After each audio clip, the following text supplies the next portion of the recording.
Hello বন্ধুরা, দেখো আজকে আমি ফ্রাইড রাইস রান্না করব। ফ্রাইড রাইস করতে কী কী উপকরণ লাগছে, যে গাজর, ক্যাপসিকাম, বিনস, আর এখানটা হচ্ছে কিশমিশ, কাজু, আর এই যে চালটা আমি এখন দিয়ে দিচ্ছি।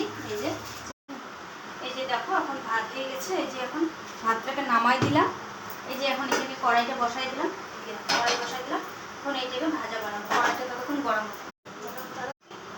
ঘি দিলাম, এই যে ঘি দিলাম। আমি অবশ্যই ঘি যে এখন আমি কাজুটাকে ভেজে দিলাম। কাজুটা দিয়ে দিচ্ছি।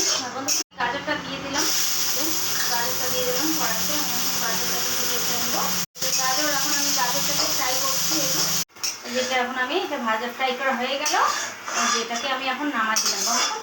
যেটা হয়ে গেল, এই যে দেখো এখন এখানে হচ্ছে বিনস আর হচ্ছে ক্যাপসিকাম, এটাকে এখন ফ্রাই করবো। এটা এখন হচ্ছে নামাবো।